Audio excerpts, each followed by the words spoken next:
Thank you, Chairman. And I also have a brief statement. I'm really looking forward to hearing from all of our witnesses today and hearing their testimony, and that's what I most want to do. But I do just want to comment that I am really confused about what I heard just now. And I think you're right that some of the words that you said were, nobody wants any discrimination. This bill is clearly a part of a national movement that would censor teaching material. I would hope that your intent isn't, as has happened in some other school districts, of that if you teach one thing, then you have to have something counterbalancing it.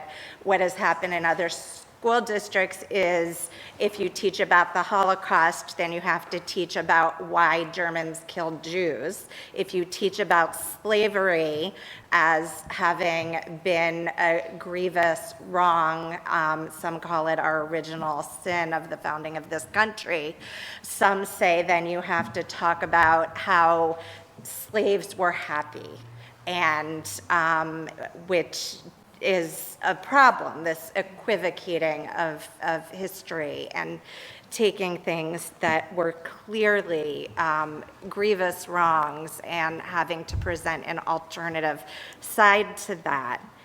I also heard you cite numerous times the Civil Rights Act of 1964, which would protect against the discrimination that the censorship in this bill would create. And I also heard that nothing was being censored. I heard you say that, but the 1619 Project and presumably the book that came out of that are censored by name in this bill, which is also problematic.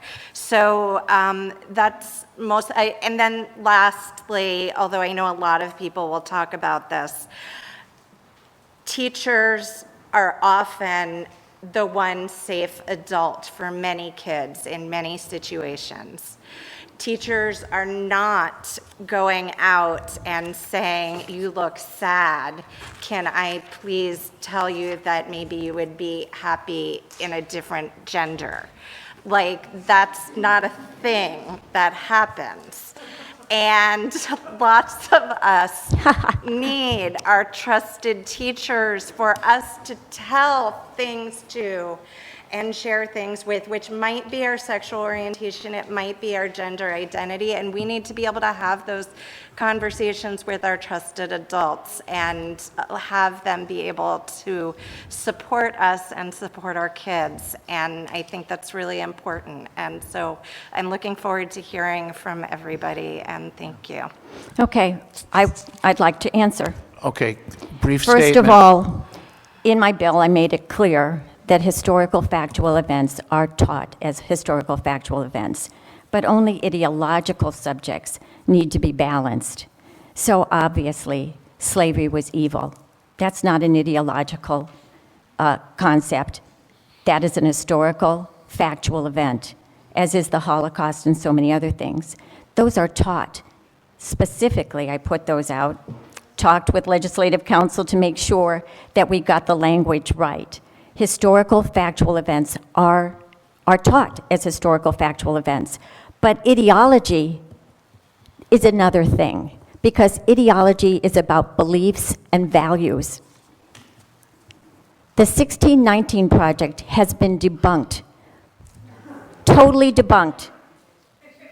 You can actually read 1620, which was written by prominent professors and academics, and they tear it apart. In fact, Nicole Hannah Brown has admitted that it is not based on real research and historical accuracy. She has admitted it.